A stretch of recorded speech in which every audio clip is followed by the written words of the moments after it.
Bonjour les Gémeaux et bienvenue sur votre escale Astro Tarot, guidance de vos énergies pour la lunaison du 14 décembre au 13 janvier 2021.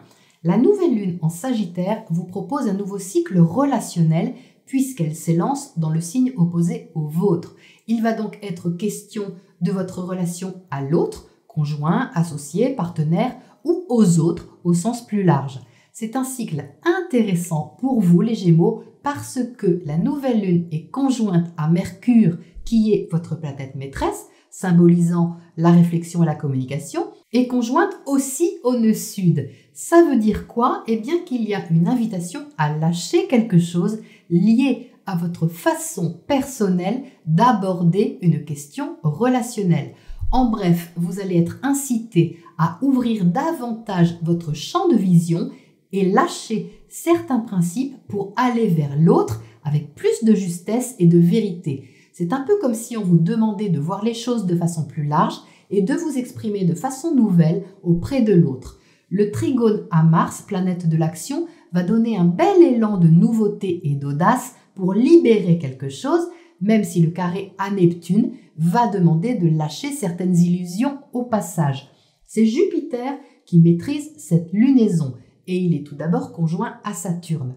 Comme Jupiter est la planète la plus grosse du système solaire et qu'il amplifie tout ce qu'il touche, il va ici mettre l'accent sur vos structures extérieures mais aussi intérieures, psychologiques, secrètes, en vous montrant avec évidence ce à quoi vous êtes attaché et ce qu'il faut changer si vous voulez évoluer. L'énergie va rapidement changer.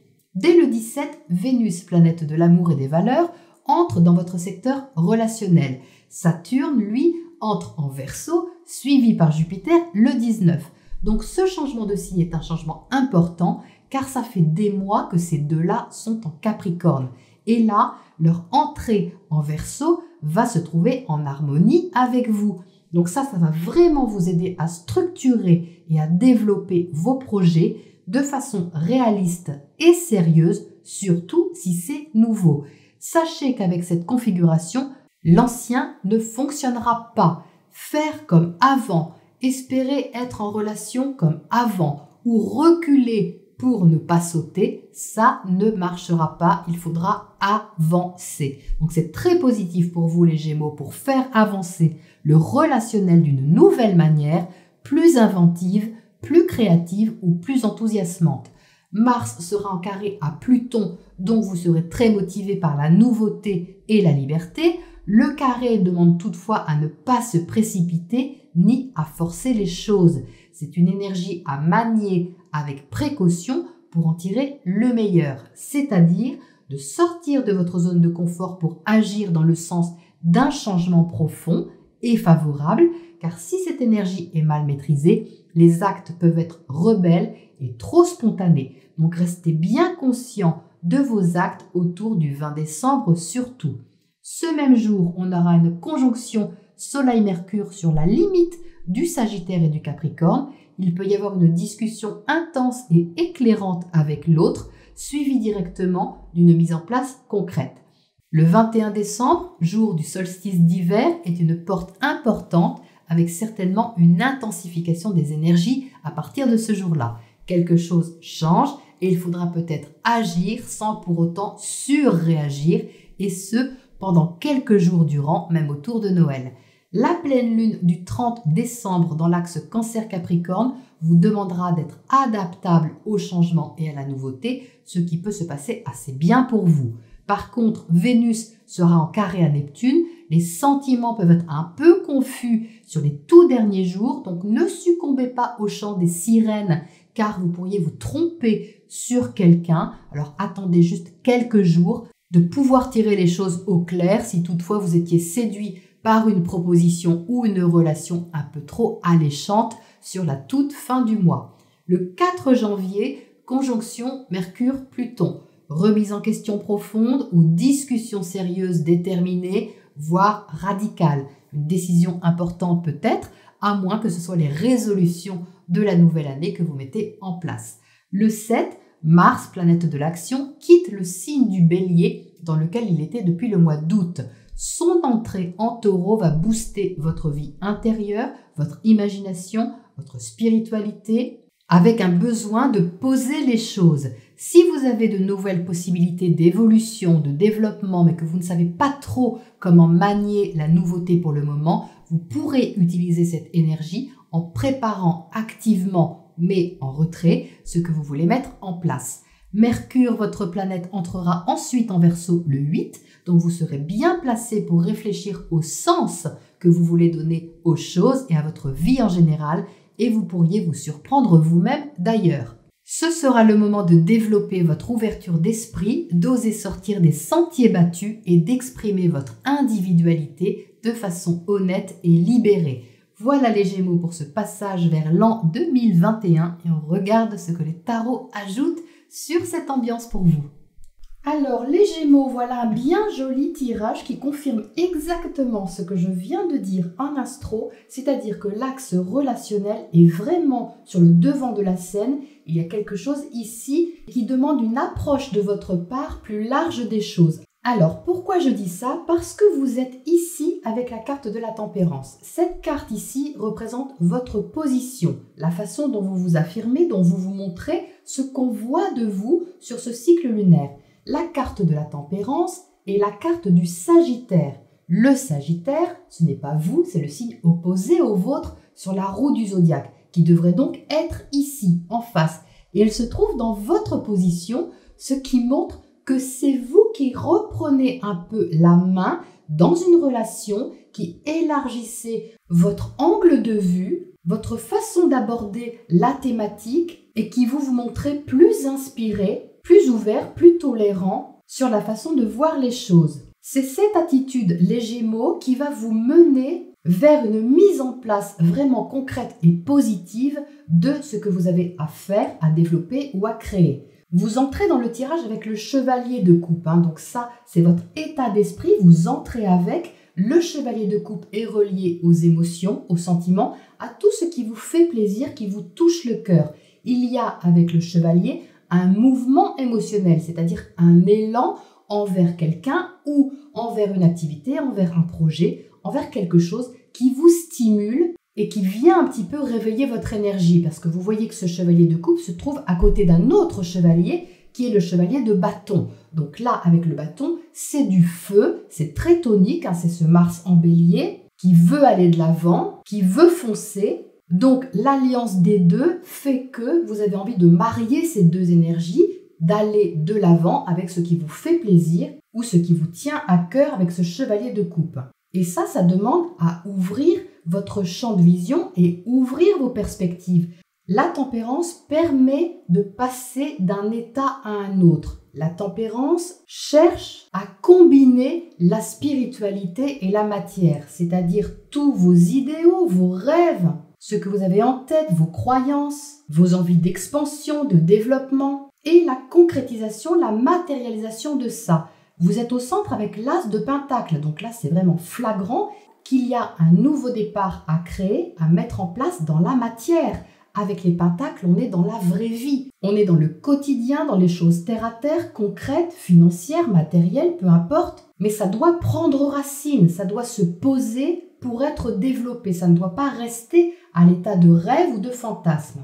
Donc comme c'est au centre de votre tirage, donc au centre de vous les Gémeaux, au centre de votre cœur, eh bien c'est tout à fait prometteur et c'est stimulant. C'est quelque chose qui va vous donner de l'espoir. Alors évidemment, on voit bien qu'il y a une adaptation à faire, ça c'est votre axe relationnel. Vous voyez qu'ici on a l'as et ici on a le 2. Le 2 est dans votre secteur relationnel, donc avec l'autre ou les autres, peut-être qu'il va falloir jongler, équilibrer un peu les choses, trouver une adaptation dans l'emploi du temps, dans l'organisation, dans l'échange peut-être, dans ce que vous partagez avec l'autre. La façon dont vous vous investissez envers l'autre peut-être doit se régler, s'équilibrer, s'harmoniser, mais c'est pas conflictuel. Ici, on jongle, mais on y arrive. C'est une adaptation qui est souple quand même. Elle est souple parce que la tempérance invite à la souplesse, invite au compromis, à l'arrangement. Donc, il est très clair ici que vous cherchez la meilleure solution possible pour commencer ce projet, cette activité ou cette relation. la meilleure façon possible. Avec la tempérance, on est dans quelque chose de sage quand même, de spirituellement guidé, de supérieur, d'ouverture de cœur, d'ouverture d'esprit. Donc c'est vraiment magnifique de la voir ici. En dessous, vous avez la papesse. La grande prêtresse vous invite à la réflexion, à poser les choses et à prendre le temps d'étudier aussi les données. Donc c'est parfait de voir la grande prêtresse ici parce qu'avec ce chevalier de bâton, on pourrait avoir envie de foncer un petit peu et d'y aller tout feu tout flamme. Mais ici, c'est tout à fait tempéré. Déjà parce qu'on a la tempérance et d'une, mais de deux parce qu'on a la grande prêtresse qui invite à l'introspection, à écouter aussi votre intuition, votre inspiration, pour ne pas avancer n'importe comment, mais avancer avec le plus de sagesse possible, sans perdre vos valeurs d'autonomie et de liberté. On les retrouve ici avec le 9 de Pentacle. Le 9 de Pentacle, c'est vraiment la carte de l'autonomie par excellence. C'est le fait d'assumer son identité, ses talents, de se donner les moyens de vivre comme on le souhaite au niveau de la vie de tous les jours, au niveau de ce qu'on veut faire comme activité. Et même dans une relation, de garder son identité, son empreinte, sa façon d'être, assumée, affirmée et bien dans sa peau. C'est vraiment superbe ici. Donc cette grande prêtresse, elle prend en compte ses besoins ici. Elle prend en compte ce besoin d'être bien dans sa peau le mieux possible, d'être en phase avec vos besoins, en phase avec votre potentiel et votre ressenti. C'est pour ça que vous êtes invité à prendre un petit pas de recul pour bien vous connecter à vous-même et ne pas renier vos valeurs, ce qui compte vraiment pour vous, pour avancer dans cette direction prometteuse. Et je dis qu'elle est prometteuse parce qu'on a deux cartes qui le confirment. On a ce 6 de bâton ici et on a le 8 de pentacle. Donc le 6 de bâton montre une victoire, une sensation vraiment de réussir quelque chose, de franchir une étape qui n'était peut-être pas évidente au départ, mais qui s'arrange. Quelque chose s'arrange ici, d'abord en vous et ensuite au niveau relationnel. Avec le 6 de bâton, vous avez reconnu quelque chose. Il y a quelque chose qui est validé au niveau de vos compétences, au niveau de votre façon d'être ou de faire quelque chose.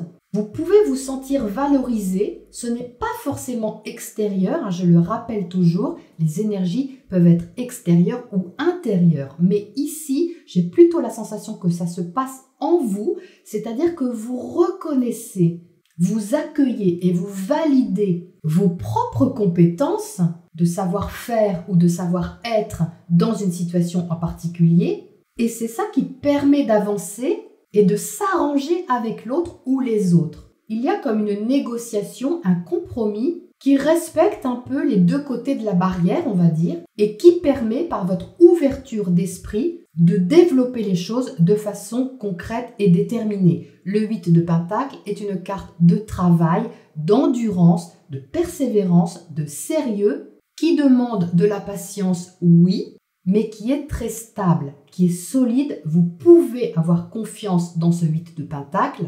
Certes, les manches sont à retrousser, ça demande de l'effort, mais vous avez toute l'énergie pour aller dans ce sens puisque vous avez le chevalier de bâton à côté et puis vous avez semé quelque chose. Vous semez quelque chose, ce n'est pas ensuite pour l'abandonner, mais bien pour le développer. Donc c'est magnifique et ça me semble surtout très prometteur, d'autant plus que vous avez ces deux planètes dont je vous ai parlé en intro, Saturne et Jupiter qui arrivent en Verseau, qui vont vraiment vous aider à consolider, on parle d'ici de consolider quelque chose, et aussi de retrouver de l'espoir, de retrouver de l'élan, de l'allant pour créer, pour donner naissance à quelque chose qui vous inspire. Alors, qu'est-ce qu'on a pour commencer à côté de ce chevalier de coupe ici?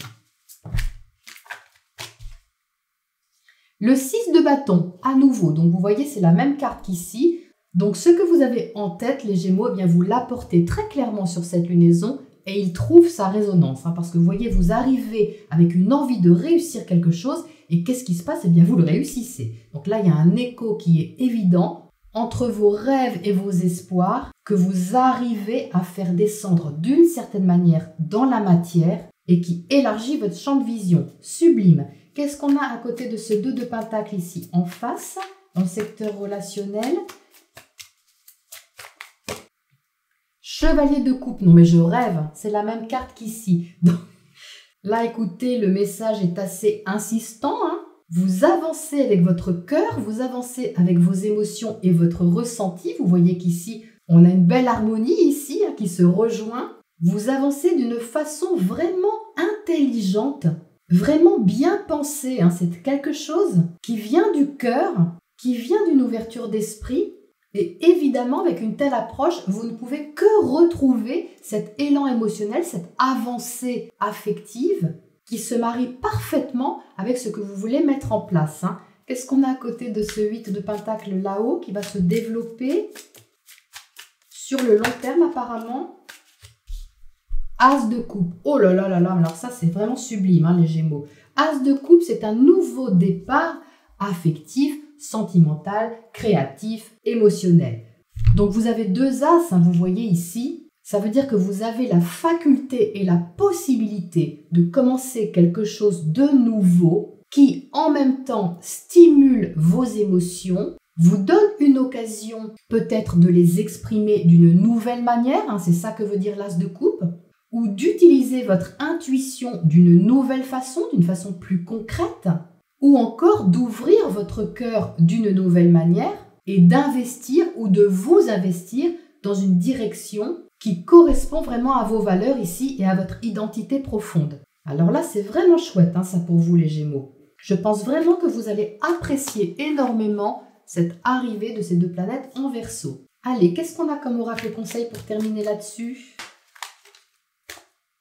On a fertilité, ben là je ne suis pas étonnée franchement, hein. C'est la confirmation de tout ce qu'on vient de dire. Hein. La fertilité, c'est ce que vous portez en vous, c'est cet espoir, cet élan que vous avez ressenti peut-être en secret ou en retrait pendant un certain moment, qui s'ouvre ici sur cette lunaison et permet de créer quelque chose. Hein. Avec la fertilité, vous avez une graine à semer, elle est ici, et vous avez les Gémeaux quelque chose à faire pousser. Et c'est certainement très beau si c'est semé avec le cœur et surtout avec cette approche ouverte et optimiste. Voilà les Gémeaux pour cette lunaison. Je vous retrouve très bientôt pour la prochaine escale.